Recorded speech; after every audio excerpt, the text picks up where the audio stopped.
Welcome back to Hockey Thoughts with Scott. This is the 8th and final video in this series of teams that could get the #1 overall pick in the NHL entry draft. We're making this video early Monday morning after the Toronto Maple Leafs were eliminated from the playoffs again. Now, joke what you want about the Toronto Maple Leafs. I live outside of Buffalo.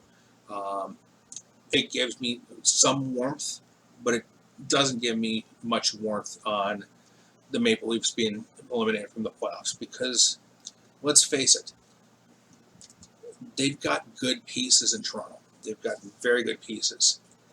But the problem that they have is the top of their. They've got Matthews, Tavares, Marner, all making 10+ million.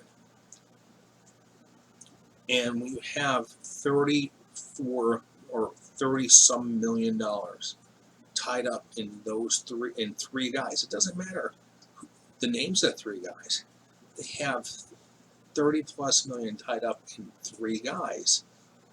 It's gonna cause a problem to your other lines, and that's what's ended up happening with the Maple Leafs, and you saw that at times during the series with Columbus. Again, I personally, as a Sabre fan, I would love to see Andreas Johansson in a Sabre uniform. I'll talk about that in a separate video on changes that could be made with both teams.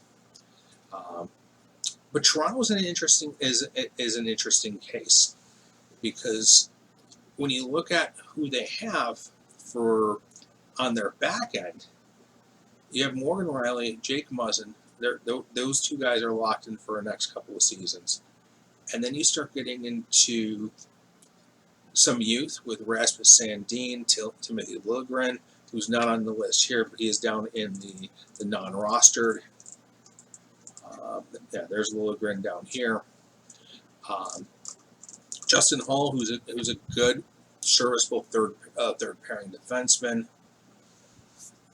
But when you look at, and then you also have Travis Dermott.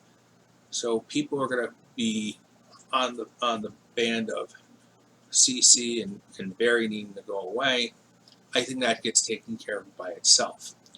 But here's where Toronto getting the #1 overall pick is actually going to be a really good thing for them.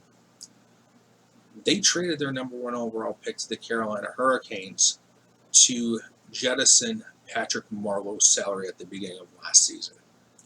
So right now they don't have a #1. They don't have a #1 pick. It's a conditional, and the condition on it, again, just like most of it, if it's a lottery pick, it can be protected. The team can decide to move it if they would choose to. So if they decide to hold the pick, that #1 pick goes to Carolina in 2021. When you look at what they've got some late round picks, but a lot of late round picks don't pan out. A lot of conditional picks that are in here. So if they were to get the #1 overall pick, again, this is another situation where I think while Lafreniere would fit in quite nicely, trading back and maybe picking up a defenseman that can actually go into the lineup in December when the 2021 season starts might make some sense. Who that team is, I have no idea. It's all speculation on my part. But I think it's an asset that you have to look at exploiting in this particular case. So like I mentioned with the Jets, if they get the #1 overall pick, it might be best for them to move that pick and recoup some additional assets. Those are my thoughts on the Leafs getting the #1 overall pick. Please leave your comment below if you agree with me. If you like the content, go ahead and click subscribe and give the video a thumbs up. Thank you very much for watching. We'll see you next time.